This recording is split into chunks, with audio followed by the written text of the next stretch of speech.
Workers کو 6-7 مہینے تک سیلری نہیں دی گئی تھی. غالباً اب سے 4 سال پہلے جب میں انڈسٹری میں آیا تو وہاں سے بنا سیلری لی ہی آ گیا تھا. اب وہ کمپنی اپنی اصل حالت میں ہے تو میں نے وہ رقم لے لی جو کہ 3 لاکھ پر مشتمل ہے. اب چونکہ مجھے حلال کا فوبیا نہیں ہے تو رقم میرے لیے کوئی معنی نہیں رہتی ہے. یہ 50,000 کا تمہارا کچن کم خرچہ اس لیے کیا تاکہ اس رقم میں تم زیادہ وقت گزار سکو، اور یہ 2.5 لاکھ رکھو اپنے پاس.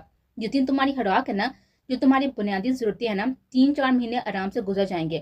اور اسی رقم سے اس کر کے پانی کی قیمت دے کر اسے بھی ہلاک کر لینا. اپنی جیب سے نوٹوں کی گڈی نکال کر اس کے ہاتھ پر رکھتا وہ ایک نظر بت بنی اپنی بیوی پر ڈالتا پلٹ کر جا چکا تھا. کتنی دیر وہ ساکت کھڑی رہی تھی. یا اللہ، کیا تھا یہ؟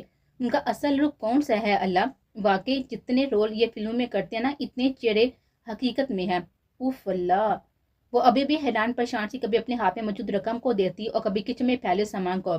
کانچ کا dinner set, tea set, gas cylinder کے ساتھ مکسر، جوسر اور دیگر کھانے پکانے کا سامان راشن کے ساتھ. اس نے ایک بار پھر اپنے ہاتھ میں دیکھا تھا اور پھر کچن میں نظر ڈالی، اور اگلے پل اس انسانوں سے حالی گھر میں اس کا کہکا گونجا تھا.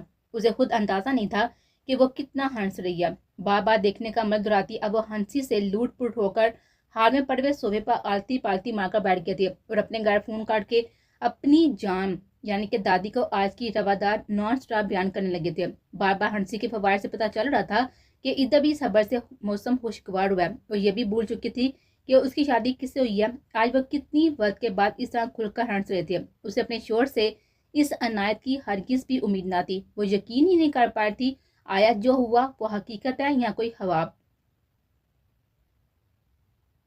کیسا سکون ملتا ہے نا اماں حیا سے باتیں کر کے، کیسے کھلکھلا کر ہنس رہی تھی نا. اللہ ہمیشہ ایسے ہی ہنستا رکھے اسے. انہیں تو 4 دن سے تہجد میں دونوں بیٹیوں کے لیے روتے ہوئے دیکھ رہے تھے.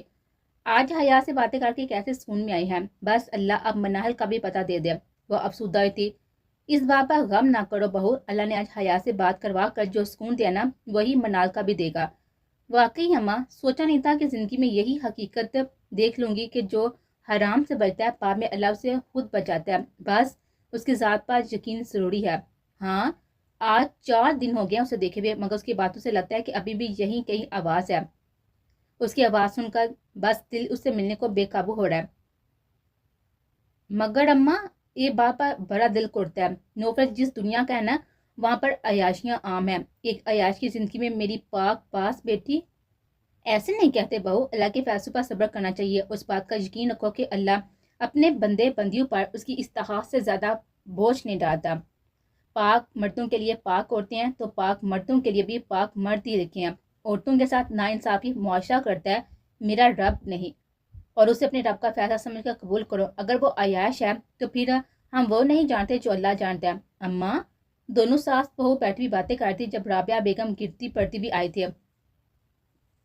اماں، بابی بیف دونوں کو پکارا تھا. ان کے باپا فرحان صاحب جو اسکول سے آ کر آرام کرتے فوراً کسی انہونی کے خیال سے باہر آئے تھے، جہاں پر رابعہ کچھ کہنے کی کوشش کرتی مگر رونے کی وجہ سے بات پوری نہیں کر پائی تھی. رابعہ میری بچی، کیا ہوا؟ اس عمر میں وہ اس غم کی متحمل نہیں ہو سکتی تھی. اماں، منال، وہ ہاسپٹل سے فون ہے کسی ایس پی کا کہ میری منال. اماں، ان کی ادھوری بات سن کر وہاں پر موجود لوگوں کے دل ٹھنڈے ہوئے تھے. کون سے ہاسپٹل سے فون آیا تھا رابعہ اپا؟ جلدی بتائیں. فرحان صاحب کو لگا کہ ان کی تلاش میں کی گئی کوششیں اللہ نے رائے گاہ نہیں جانے دی. وہ سمجھ بوجھ رکھنے والے انسان تھے. جذبات میں بھی وہ کسی منفی پہلو کو آنے نہیں دیتے تھے، اور حیا سے بات کرنے بعد وہ بس اسی مسئلے میں الجھے ہوئے تھے. City hospital. ان کی بات پوری ہونے سے پہلے ہی انہوں نے اپنے بانجے آذر کو کال کی تھی. ہاسپٹل کے لیے روانہ ہو گئے تھے. ادھر تینوں عورتیں اللہ کے حضور شکر کی ادائیگی میں لگ گئے تھے. ایسا ہی تھا یہ گھرانہ. کسی بھی دکھ تکلیف میں آتے تو فوراً اپنے رب سے رجوع کرتے، اور بے شک اللہ اپنے لوگوں کو تنہا نہیں چھوڑتا. شفاف دل اور دماغ کے لوگ تھے. غلط حیا کو زیادہ دل میں جگہ نہیں دیتے تھے، اور ایسے لوگ کامیاب ہوتے ہیں. سنیں، حال میں صوفے پر بیٹھا وہ کوئی اسکرپٹ پڑھ رہا تھا جب حیات کی واپا اس کی طرف متوجہ ہوا تھا. مجھے گھر جانا ہے. انداز میں حد درجہ معصومیت تھی، جیسے کوئی بچہ اپنے بڑے سے اجازت لیتا ہے. جتنی وہ ظاہری طور سے اسے بچی معلوم ہوتی تھی اس کے انداز بھی ویسے ہی لگتے تھے. تم اپنے گھر میں ہی ہو بیوی. شوہر کا گھر ہی تو بیوی کا گھر ہوتا ہے. لاپرواہی سے کہتا وہ پیپرز کو پڑھنے لگا تھا. مجھے 5 دن ہو گئے یہاں. کبھی اتنے دن الگ نہیں ہوئی میں گھر سے. سب کی یاد آ رہی ہے. مجھے گھر جانا ہے. آپ کی اس کی آواز بھرا گئے تھے۔ جب سے منال کی واپسی اور اس کے ایکسیڈنٹ کا سنا تھا اسے سکون نہیں مل رہا تھا۔ بے شک وہ فون پر بات کر چکی تھی مگر اسے کوئی تسلی نہیں ہو رہی تھی۔ اسے کسی بھی طرح گھر جانا تھا اور راستوں سے وہ انجان تھی ورنہ اس کے بتائے بغیر چلی جاتی۔ اس کی برائی اب پر وہ ٹھڑکا تھا۔ تم اپنے گھر والوں کو بلا لو یہاں، اگلے ہفتے ہمارا ریسیپشن ہے، اس کے بعد تم کبھی بھی جا سکتی ہو، مگر اس سے پہلے میں کوئی رسک نہیں لے سکتا۔ میں نے ہمیشہ کے لیے جانے کی بات نہیں کی، مل کر آ جاؤں گی پکا۔ اس کو یقین دلایا تھا مگر شاید وہ یقین کرنے پر راضی نہیں تھا۔ رات بہت ہو گئی ہے بیوی، جاؤ سو جاؤ۔ اس کے لہجے میں کوئی لچک نہ تھی۔ آپ سمجھنے کی کوشش کریں، مجھے بہت یاد آ رہی ہے سب کی اور آپ کے۔ وہ اپنا رونا روک نہ پائی تھی۔ اسے روتا دیکھا اسے لبوں کے ساتھ اپنی مٹھیاں میں بیچے تھے۔ صوفے سے اٹھ کر اس کے پاس آیا تھا، ہاتھ پکڑ کر روح اپنی طرف کیا تھا۔ رونے سے چہرہ بالکل سرخ ہو گیا تھا، آنکھیں بھی سجی معلوم ہو رہی تھی جب سے وہ پہلے سے روتی رہی ہو۔ بیوی، کیا تمہارے گھر میں کوئی پرابلم ہے؟ تفشیشی انداز میں اسے چونکایا تھا۔ اگر انہیں آپی کا پتہ چل گیا تو اسے نفی میں سائن لاتے ہوئے وہ پرسکون ہوا تھا۔ تو پھر اتنا شدید ریاکشن کیوں؟ مجھے سب کی یاد آ رہی ہے۔ آنکھیں مسلتی روتی ہوئی آواز میں بچوں کی طرح بولتی وہ اسے اپنی طرح متوجہ کر رہی تھی۔ اس نے اسے کاندھوں سے پکڑ کر صوفے پر بٹھا کر پانی پلایا تھا۔ وہ منال کے کام میں نہ ہوتی تو محسوس کر لیتی کہ وہ اس کے کتنے قریب بیٹھا اور اب اس کے ہاتھوں میں تھے جنہیں وہ دھیرے دھیرے سلا رہا تھا، جیسے اسے تسلی دے رہا ہو، اور کرنے والا اپنے اس فعل کو کوئی بھی نام نہیں دے رہا تھا، یا شاید ہر جذبے سے انجان رہنا اس کی عادت بن گئی تھی۔ بیوی، بات سنو میری، اگر تم آج گئی تو آج جانا تمہارا لاسٹ ہوگا، اس کے بعد میں تمہیں کبھی بھی نہیں جانے دوں گا۔ لیکن اگر تم ایک ہفتے بعد جاؤ گی تو جب چاہے اپنے گھر جانا، وہاں رہنا، مجھے کچھ نہیں کہوں گا۔ چاہے تو ریسیپشن کے بعد تم کچھ دن رہنے چلی جانا، اب فیصلہ تمہارے ہاتھ میں ہے۔ بولو کیا فیصلہ ہے؟ ہاتھوں میں بڑھتی ہوئی گرمی نے احساس لا تھا کہ وہ اسے بالکل قریب ہے۔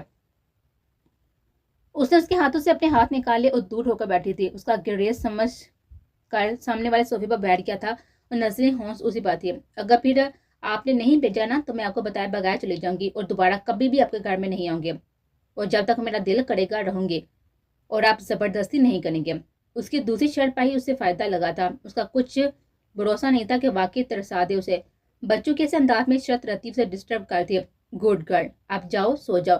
اس کے کہنے پر وہ اپنے روم کی طرف بڑھ گئی تھی اور وہ کافی دیر تک بخیالی میں اس کے روم کی طرف دیکھتا رہا تھا، جیسے وہ رویا رویا وجود ابھی بھی وہیں موجود ہو۔ اس کا سرخ چہرہ، سوجی ہوئی آنکھیں کتنی دیر تک اسے ڈسٹرب کرتی رہتی۔ تھک ہار کر وہ اپنا کام ادھورا چھوڑ کر روم کی طرف بڑھ گیا تھا۔ سر، مانیہ چودھری بمبئی آ گئی ہیں اور میں نے انہیں سیٹ پر 2-3 بار آتے دیکھا ہے، اور میں نے انہیں سیٹ پر 2-3 بار آتے دیکھا ہے۔ نتاشا میڈم سے وہ کافی گل مل کر بات کر رہی تھی۔ ان دونوں پر نظر رکھو، ریسیپشن سے پہلے انہیں میری شادی کی خبر نہیں ہونی چاہیے۔ اتی، اگر مانیہ واپس آ گیا تو یاور بھی اس کے ساتھ آیا ہوگا۔ تم مسٹر زبیری سے کہہ دینا اگر پارٹی میں ان دونوں نمونوں کو انوائٹ کیا تو نوفل احمد خان کو بھول جائیں۔ فون آف کر کے اس نے حیات کے روم کے بند دروازے کی طرف دیکھا تھا اور پھر اپنے کام کی طرف متوجہ ہو گیا۔ آج وہ خلاف معمول گھر جلدی آ گیا تھا۔ روزانہ جس وقت وہ آتا تھا حیات اپنے روم میں چلی جاتی تھی۔ صبح میں بھی وہ اس کے جانے کے بعد روم سے باہر آتی۔ دونوں ندی کے 2 کناروں کی طرح زندگی گزارے تھے۔ دونوں ہی ایک دوسرے کا احساس نہیں تھا۔ 1-2 بار اس نے اپنے گھر جانے کی بات کی تھی جسے اس نے ایک ہفتے تک ملتوی کر دیا تھا۔ دونوں میں بات نہ ہونے کے برابر تھی، ایک اپنے کام میں مشغول اور دوسرا اپنے آپ میں مگن۔ وہ معمول کی طرح دروازے سے ہی اپنا کوٹ نکال کر ہاتھ میں لیتا ہوا اسی ہاتھ سے شرٹ کے بٹن کھولتا ہوا آ رہا تھا جب حیات میڈم کے چلانے پر رکا تھا اور اس کی طرف رخ کیا تھا جہاں وہ صوفے پر آلتی پالتی مار کر بیٹھی تھی۔ ٹیبل کو قریب کر کے اس پر رومال کو دستر ہوا کی شکل دے کر بچھایا ہوا تھا اور اسی پر کھانا رکھا ہوا تھا جو ڈھکا ہوا تھا، مطلب میڈم کا ابھی ڈنر نہیں ہوا تھا۔ اللہ اللہ، کیا زمانہ آ گیا، شرم و حیا تو رہی نہیں ہے۔ آنکھوں پر ہاتھ رکھ کے اس کی شرٹ کے بٹن کھولتے دیکھ کر طنز کیا تھا۔ اس میں کون سی بے شرمی ہے بیوی؟ اس کا مطلب ابھی بھی نہیں سمجھا تھا۔ یہ بے شرمی نہیں ہے تو کیا ہے کہ آپ میرے سامنے شرٹ کے بٹن کھولتے ہوئے آ رہے ہیں؟ جس طرح عورتوں کو پردے کی تاکید کی گئی نا ویسے مردوں کو بھی کی گئی ہے، مگر کوئی سمجھے تب نہ۔ اس کے جھنجھلا کر کہنے پر بے اختیار اس کے چہرے پر مسکرا رہے تھے۔ مجھے تو پتہ ہی نہیں تھا بیوی، تم نے پہلے کیوں نہیں بتایا، ورنہ میں تمہارے سامنے برقع پہن کر آتا۔ اس کے مذاق کرانے والے انداز پر اس نے منہ بنایا تھا۔ میرا وہ مطلب نہیں تھا، مردوں کو احتیاط کرنی چاہیے کسی کے سامنے اس طرح کا چھچوڑا پن کرتے ہوئے، مطلب شرٹ ریموو کرتے ہوئے۔ اس کے ساتھ جھکا کر وضاحت کرنے پر اس نے گہری نظر پر ڈالی تھی۔ کیا یہ اندر سے بھی واقعی اتنی ہی معصوم ہے؟ اپنے ظاہر کی طرح اس کی گہری جانتی ہوئی نظروں کا مفہوم اسے سمجھ نہیں آیا تھا۔ بیوی کسی کے سامنے نہیں، تمہارے سامنے تو یہ چھچوڑا پن کیا جا سکتا ہے نا؟ انداز میں کوئی معنی حیثی نہیں تھی، پھر بھی وہ بری طرح سے پسر رہی تھی۔ استغفر اللہ، کیسی باتیں کرتے ہیں آپ؟ بیٹھو بیوی۔ نہیں، ریموو کرا شرٹ، اپنا ڈنر کمپلیٹ کرو۔ اسے بغیر کھائے اٹھتا ہوا دیکھ کر وہ بے اختیار اس کا ہاتھ پکڑ کر واپس اس کی جگہ پر بٹھا چکا تھا اور خود اپنے روم کی طرف بڑھا تھا۔ سنیں، اس کی آواز دینے وہ پلٹ کا سوالیہ نظر اس کو دیکھا تھا۔ وہ کیا آپ نے کھانا کھا لیا؟ جھجکتے ہوئے سوال پوچھا تھا مبادہ وہ کچھ اور نہ سمجھ رہے۔ کیوں؟ کہیں تمہارا ارادہ میرے ساتھ ڈیر پر جانے کا تو نہیں؟ عادت کے مطابق اس سے الگ کی ترک میں بات کرتا تھا، وجہ خود بھی جانے سے قاصر تھا۔ اول تو بات ہوتی ہی کم تھی، مگر جو بھی ہوتی تھی وہ اسے اچھا خاصا زج کر دیتا تھا۔ کون سی ڈیٹ پر؟ اسے ناسمجھی سے اس کی طرف دیکھا تھا۔ اسی ڈیٹ پر جس پر جایا جاتا ہے، اس نے وضاحت کی تھی۔ مگر کس کی ڈیٹ پر؟ وہ ڈیٹ پر کون چاہتا ہے؟ اس کے ناسمجھی سے کہنے پر اس نے اپنی ہنسی ضبط کرتے پوچھا تھا۔ تمہیں ڈیٹ کا مطلب نہیں پتا؟ اور وہ جو اس کے سوال پر الجھی اس کو دیکھ رہی تھی، چونک اس کے دوسرے سوال پر غور کیا۔ پتہ ہے مجھے، تاریخ کو کہتی ہیں ڈیٹ، BS کیا ہے میں نے، وہ بھی انگلش میں۔ پتہ نہیں خود کو کیا سمجھتے ہیں، بچوں کو بھی ڈیٹ کا مطلب پتہ ہے، اور یہ مجھے بچوں سے بھی کیا گزرا سمجھتے ہیں۔ اس کے جواب اور بلند آواز میں کی گئی بڑبڑاہٹ اسے ایک بار پھر کہکا لگانے پر مجبور کر گئے تھے۔ اے اللہ، اس کا دماغ تو نہیں پھر گیا؟ بنا بات کے جناتو سے شرط لگا کے ہنس رہے ہیں۔ تمہیں سچ میں ڈیٹ کا مطلب نہیں پتا؟ وہ یقین نہیں کر پڑا تھا اتنے ایڈوانس دور میں کسی کو ڈیٹ کا مطلب نہیں پتا ہوگا۔ میں نے آپ سے پوچھا تھا آپ نے کھانا کھایا کیا؟ آپ بات کو تعریف پر لے گئے، کھانے کا کیا لنک ڈیٹ سے؟ اوپر میرا مذاق اڑا رہے ہیں کہ جناتی کیا لگا رہے ہیں۔ نہیں کرنی مجھے آپ سے بات۔ منہ ٹیڑھا کرتی اس کی طرف سے منہ موڑ گیا تھی۔ اس کے انداز پر بامشکل اس نے اپنی ہنسی روکے تھے۔ اوکے بولو، نہیں اڑا رہا تمہارا مذاق۔ آپ نے کھانا کھایا کہ نہیں؟ نہیں کھایا۔ فریش ہو کر جاؤں گا تو آپ آج گھر پر ہی کھانا کھا لینا۔ کیوں؟ آج پہلی بار اس نے کھانے کی آفر کی تھی۔ حیرانی لازمی تھی۔ وہ آج مجھ سے کھانا زیادہ بن گیا۔ مجھ سے باسی کھانا کھانا ہی نہیں جاتا نا، اور عزت کی بے حرمتی اللہ کو پسند نہیں، تو اگر کھا لیں گے نا۔ تو اس نے امید بڑی نظر سے دیکھا تھا، جو بڑے غور سے اسے ایسے سن رہا تھا جیسے وہ اسے مسئلہ کشمیر حل کرنے کی بات کر رہی ہو۔ مسئلہ تو واقعی ہے، چلو حل کرتے ہیں بیوی تمہارا یہ مسئلہ، ویٹ کرو۔ اس نے کچھ سوچتے ہوئے سے کہا تھا۔ ویسے بیوی، مانو یا نہ مانو، ڈیٹ تو کالی تم نے میرے ساتھ۔ اس نے ڈش کا ڈھکن اٹھاتے ہوئے پھر سے کہا تھا۔ میں نے کون سی ڈیٹ کالی؟ اور کیا ہے یہ ڈیٹ، بتائیں؟ اس کے بوتھا سے سچ ہوئی تھی۔ یہ تم نے بنایا ہے؟ اس نے روکھا کباب کھاتے ہوئے پوچھا تھا۔ جی میں نے بنایا، مگر آپ یہ روکھا نہیں کھا سکتے۔ کیوں؟ لہجے میں حیرت تھی۔ کیونکہ یہ 5 کباب ہیں اور 5 چپاتیاں، ہر چپاتی سے 1 کباب کھائیں، نہیں تو چپاتی بچ جائے گی، اور پھر کون کھائے گا باسی؟ واٹ؟ وہ سچ مچ میں اس کی نرالی منطق پر حیران ہوا تھا۔ اچھا چل ایسے ہی کھا لیتے ہیں۔ کاندھے اچکاتا وہ ایسے ہی کھانے لگا تھا۔ برسوں بعد وہ اس طرح کھا رہا تھا۔ وہ شاید اس کی بیوی ہی وہ پہلی ہنسی تھی جس کے ساتھ وہ جی رہا تھا، مگر خود بھی بے خبر تھا۔ ایک بات پوچھنی ہے۔ کھانے کے بعد ٹیشو سے ہاف کرتا ہوا وہ اس کی طرف متوجہ ہوا تھا۔ پوچھو۔ انداز سرسری سا تھا۔ وہ آپ ڈیٹ کے بارے میں کیوں پوچھے تھے؟ کوئی مسئلہ ہے کیا؟ کورٹ وغیرہ میں دی جاتی ہے نا ڈیٹ، تو پھر اسے اس کے پہلے دن کی سرگوشی یاد آئی تھی۔ سیریل کلر ہوں میں۔ یا اللہ، آپ نے کوئی مرڈر تو نہیں کر دیا؟ آپ کی وہ چیخ کر بولی تھی، نہ صرف بولی تھی بلکہ ڈر کر اسے 10 قدم کے فاصلے پر ہوئی تھی۔ اس طرح بولتی وہ صحیح معنی میں اس کی نظر میں خود کو بچی ثابت کر گئے تھے۔ بات جتنی بچکانا تھی، انداز اس سے کہیں زیادہ بچکانا تھا، اور نوفل احمد خان کو لگا تھا اس کی بیوی اسے اس کے معیار زندگی سے ہٹا رہی ہے۔ آج جتنا اس کی وجہ سے ہنسا تھا، اپنی 27 سالہ زندگی میں کبھی نہیں ہنسا تھا۔